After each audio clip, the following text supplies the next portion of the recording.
बहुत आनंद की बात है।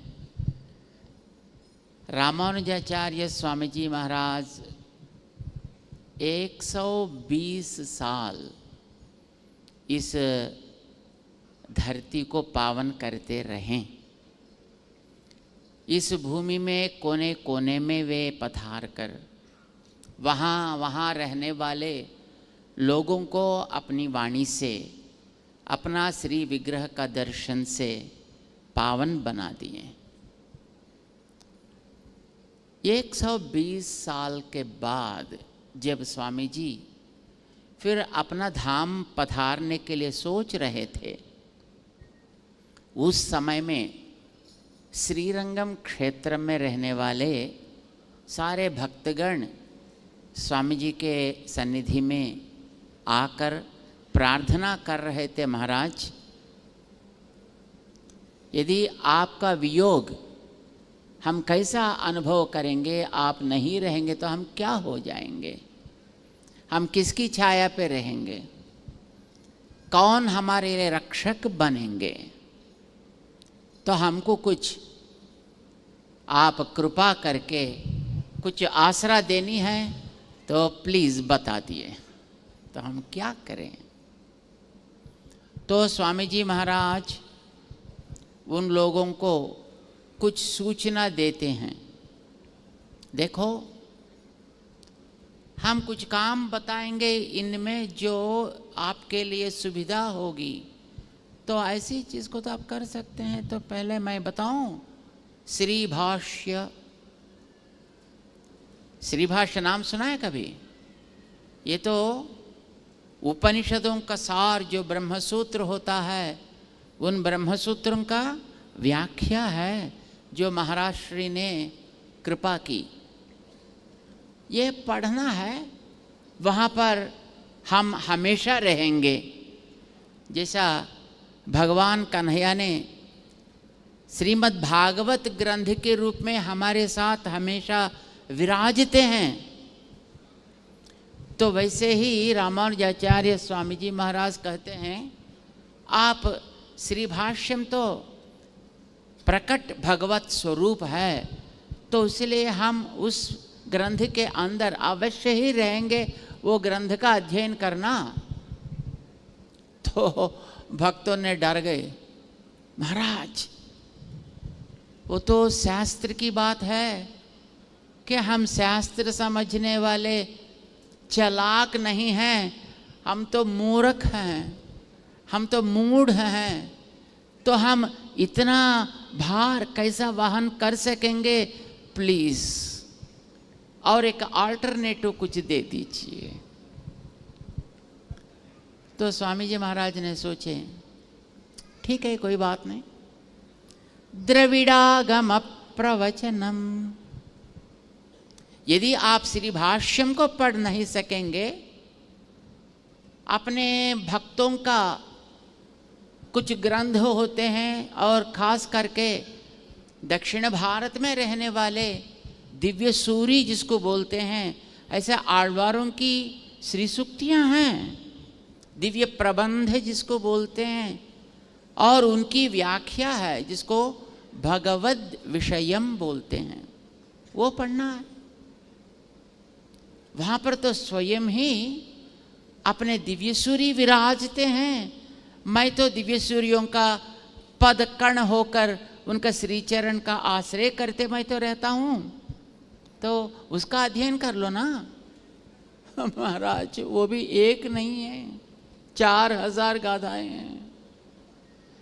हमको एक गाथा पढ़ने के लिए फुर्सत नहीं मिलता है, बिजी व्हाट्सएप ज़्यादा है ना। तो वो तो इधर ले जाता है, उधर ले जाता है, पता नहीं क्या करना है। तो हम तो वो भी बहुत मुश्किल है महाराज, और कुछ अल्टरनेटिव बोल दीजिए ना।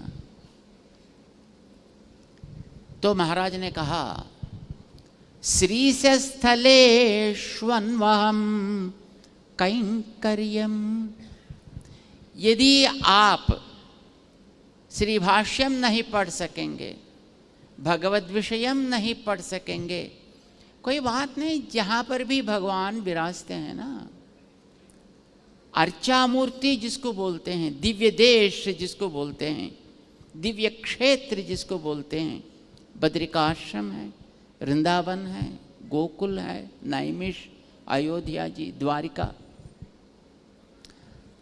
उत्तर भारत में है, और दक्षिण भारत में तो कई दिव्य देश है ना। कोई ना कोई 1 2 3 जो मन पसंद लगता है वहां आप जाके वहां भगवान की सेवा करते रहना है। महाराज हम तो व्यापारी है, घर छोड़कर कैसा जाए? हम तो एक दिन व्यापार छोड़ेंगे तो फिर चलेगा कैसा? तो वो भी थोड़ा मुश्किल है महाराज। रामानुजाचार्य स्वामी जी एक के बाद एक अल्टरनेटिव्स थोड़ा इजी करते बता दिए।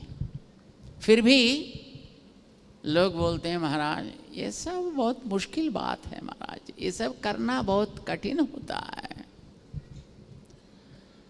तो क्या करना है? रामा स्वामी जी अंत में आकर कहें, देखो भाई मैं सबसे इजीएस्ट, बहुत सुलभतम उपाय हम आपको बता देंगे। बता दूं महाराज प्लीज? यद्वा भागवताभिमानवसति श्रेयः। एक काम आप करना है, कोई भक्त होते हैं ना, भक्तों की सेवा करने वाले भागवत लोग जो होते हैं, उनका अभिमान, उनका अनुराग और उन लोगों का प्रेम, ये ही आप एक वसति यानी एक घर जैसा बनाकर उस घर के अंदर आप रह जा, वो ही आपके लिए सबसे सुलभतम और हाईली पावरफुल उपाय हो जाएगा उद्धार के लिए। क्या करना है? तू हाथ उठाना नहीं, पैर चलाना नहीं, और कोई पैसा खर्चा करने के लिए कोई जरूरत भी नहीं है। महान संत जो होते हैं जिसको भागवत लोग कहते हैं, जैसे हमारे माननीय इंद्रेश जी महाराज, ऐसे महान संत जो भागवत होते हैं, उनका अभिमान को ही एक घर जैसा बनाकर वे लोग ऐसा कहें कि ये तो मेरा है, ये तो हमारा आदमी है। यदि कोई ऐसे भागवत ये कहेंगे कि ये तो हमारा आदमी है, बस हो गया तुम्हारा काम, चलो आपको तो वीसा सैंक्शन हो जाएगा और कहीं कुछ खर्चा करने की जरूरत नहीं है, कुछ परिश्रम की भी जरूरत नहीं है। उन लोगों का अभिमान को पाना ये है काम। वो कैसे पाएंगे? महाराज श्री वहां से यहां तक आ गए, आप लोग सब उनका अभिमान को ही घर बनाकर यहां पर बैठे हैं। कितने धन्य हैं आप लोग।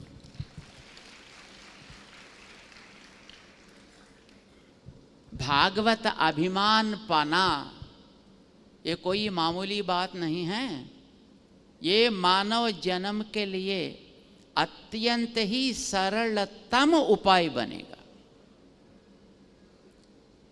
आपने पतंगा को देखा ना? कब चलाते पतंगा? संक्रांति के दिन पतंगा चलाते हैं। पतंगा का आकार कैसा होता है आपको पता है? ये एक चौखट जैसा है ना, बस इतना ही है, और कुछ होता है? उनके पीछे क्या होता है? पूंछ होता है। और पतंगा को मांजा लगाते हैं ना, मांजा किसको लगाते हैं? पतंग को या पूंछ को? पतंगा को लगाते हैं। पतंगा पूंछ एक है अलग है? सोच कर बोलना, ये कैसा होता है? पूंछ अलग है, पतंगा एक होता है। ये इसको लगाते हैं, इसे जोड़ते हैं तो एक होता है क्या? नहीं, वो तो अलग है। होते हुए भी मांझा लगता है पतंगा को, और नीचे रहकर आदमी खींचता है किसको? पतंग को।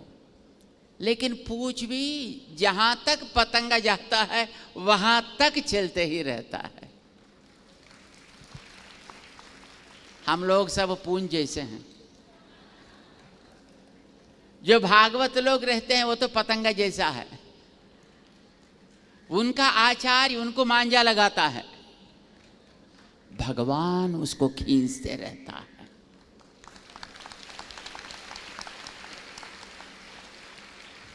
बंधुओं, जितनी ऊंचा वो लोग पहुंचेंगे, हम भी पूंछ होकर उतना ऊंचा भी हम भी पहुंचेंगे। कोई शंका की बात नहीं है। हमारे बड़े महाराज एक इतिहास को बताते थे।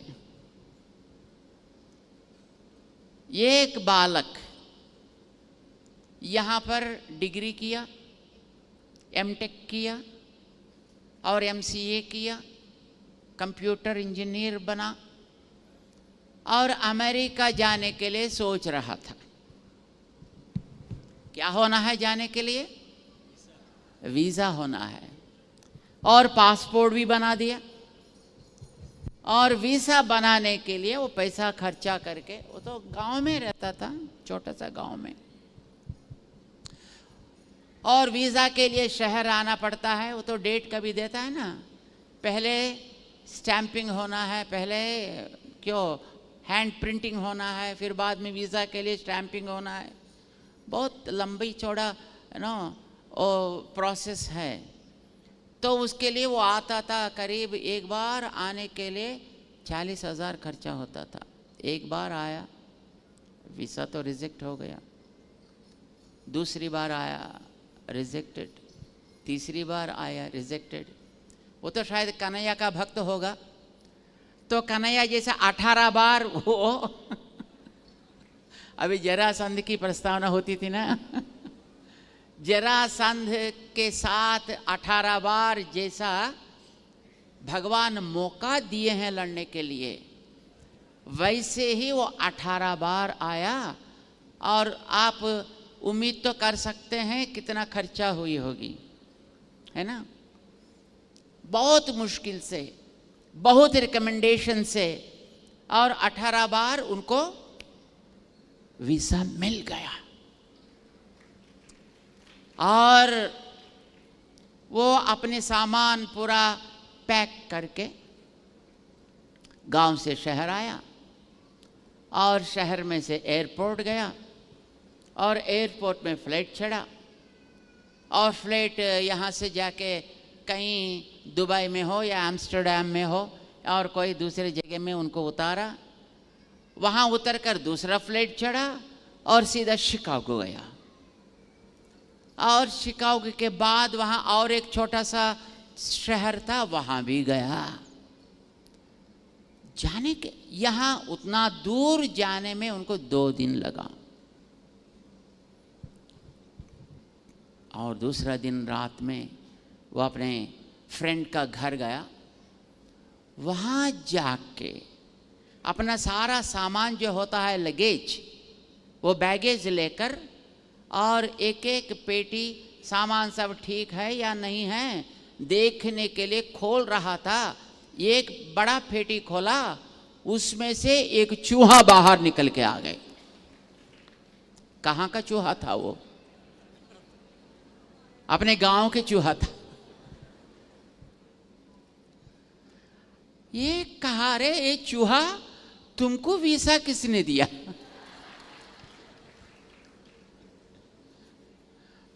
तुम कहां से टिकट को पाया? मैंने तो 80 लाख खर्चा करना पड़ा टिकट के लिए। अरे तुम भी मेरे साथ ट्रैवल किया, मेरे साथ यात्रा की,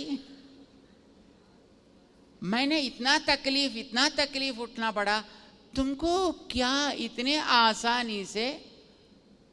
वो चूहा तो सूटकेस से बाहर निकल के आ गई और दौड़ते अपने बैक यार्ड में गया। 2-3 दिन में वहां की जो चूहा होती ना, तो उससे फ्रेंडशिप भी कर ली और वो फैमिली भी बना दिया। समझो वहां सिटीजनशिप भी मिल गया। बेचारा ये आदमी, ये तो B1 B2 में गया, 6 महीने के बाद ये वापस आना पड़ा। लेकिन इनके साथ अचानक इनके पेटी में जो चूहा गई, वो तो वहाँ का सिटीजनशिप भी हो गया, फैमिली मेंबर भी हो गया, बच्चे भी पैदा करना चालू कर दिया। किससे? क्या कारण था? केवल इतना ही कारण था कि जाने वाली एक पेटी के साथ वो पेटी का यजमान को पता भी नहीं रहते हुए ये उसका संपर्क रखा था। संपर्क मात्र से व्यक्ति को जानकारी नहीं रहने पर भी उनके सामान के साथ रहने से ये चूहा जो है वो तो अमेरिकन बन गया। समझे? ये तो नहीं बना, ये तो फिर वापस आया, लेकिन उनके साथ रहने वाले वस्तु का संबंध से वो वहां का जो सिटीजन बन जाता है। बंधुओं, हम ऐसे चूहा के जैसे रह जाएं। हमारे भागवतगण, आचार्यगण, वीसा लेना है, तकलीफ लेना है, पैसा खर्चा करना है, जो भी करना है वो उनका काम है, अपना काम नहीं। वो सब वो तकलीफ वो लेंगे, जो भी करना है वो कर लेंगे। जैसा भी रिकमेंडेशन पाना है, वीजा लेना है, पासपोर्ट बनाना है, वो तो हमको क्या है? वो तो चूहा का क्या काम था? वो तो उनका काम था। परम पद उनकी जगह है, लेकिन परम पद जाने के लिए हम कोशिश करने से मिलेगा नहीं बंधुओं। स्वामी जी हम तो भक्त करेंगे, हम तो तपस्या करेंगे, हम तो याग करेंगे, योग करेंगे। तुम जो कुछ भी करो, मिलने वाला नहीं है भगवान, और उनका धाम भी ऐसा मिलने वाला नहीं है। भगवान स्वयं ही बताते हैं, ना हम वेदैहि न तपसा न दानेन न च इज्यया शक्यः। फिर कैसा उनकी प्राप्ति होगी?